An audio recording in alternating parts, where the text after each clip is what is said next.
Northwest's recent startup of direct passenger service from Tokyo to Anchorage promises to pump millions of dollars into our state's tourism industry. At the same time, city and state officials want to boost trade with Japan in industries like seafood and timber. This while a serious recession has leaders of several countries pushing Tokyo to make major economic reforms. But Japanese businessmen say the reasons for a decline in demand for Alaskan products has more to do with a lack of consistent quality than with the recession.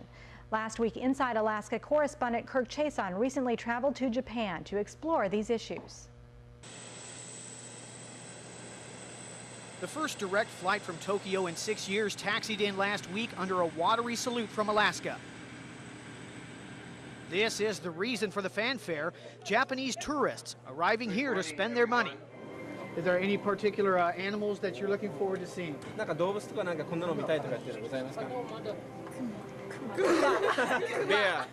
Bear.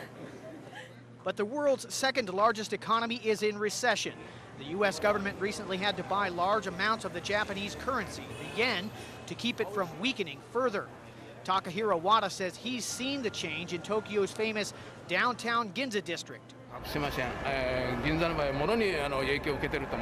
think Ginza was impacted directly by the recession. Ginza used to be more lively and bright, but now you see it's rather dim compared to what it used to be. So given the recession, will the 4,000 anticipated tourists actually arrive between now and September? And will they really pump more than $12 million into our state's economy? And like the recession right now, would that prevent you from taking a trip? Is it because it's too expensive, or? Well, yeah, it must be one of the reasons, but we don't have enough time to go there because we have to work. That's why. And in any part of the globe at any time, you're likely to have a problem. We've got to adjust our schedule and our service accordingly. Despite that and the increasing difficulties that we see in Japan at the moment, we think that this is a successful route that we're going to initiate today. Yoshi Ogawa is a Japanese tour operator based in Anchorage. And I think Alaska is such a specialty market still. So even though there's a recession here in this market, people who want to go to Alaska will still go to Alaska. There is a portion of market that have that discretionary money to do so. So yes, it will impact to a certain extent, but I don't think the impact is that severe as people might think. Alaska tourism officials agree that Japanese visitors who come here are what they call top end. They have more money, so a recession does not affect them as much. In fact, they think a recession in Japan may actually benefit our state. Is that other destinations that are not such on the high end, like Hawaii and Guam, are actually seeing a decline in visitation. As a result of it, the carriers that serve those destinations have airplanes that are running empty, and they're actively looking for different destinations to put those aircraft in where they're going to generate higher yields.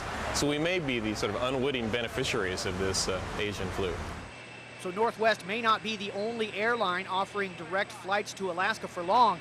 A Japanese airline may begin offering the same service within a year. We're working closely with All Nippon Airways for the past 2 years, and they're giving very serious consideration to the possibility of operating a direct flight from a major city in Japan and Anchorage.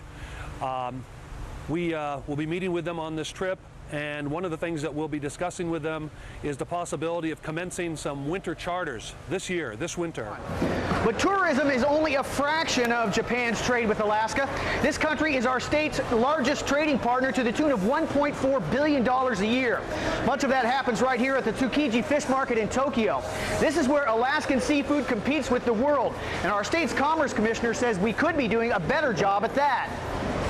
And I don't think we've done a very good job of going to our customers. In this case, Japan is our #1 trading partner and our #1 seafood buyer, and asking them what they want and what form they want it in.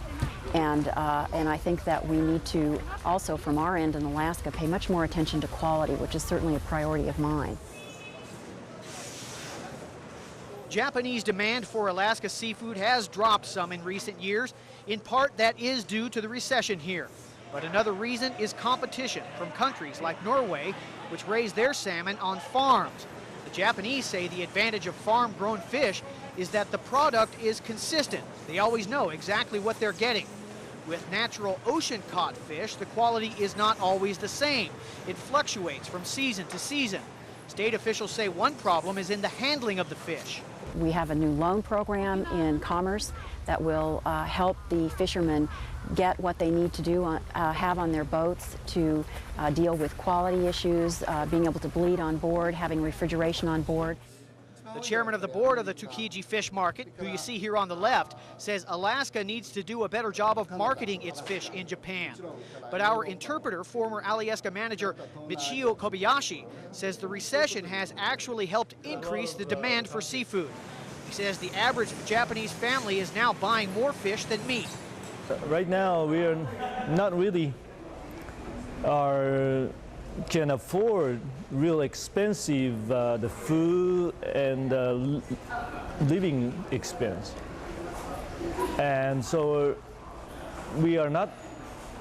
Most of the family, well, they still eat meat, but they're more fish conscious because of two things, because of price and because of the health. That health-conscious trend is also working in Alaska's favor.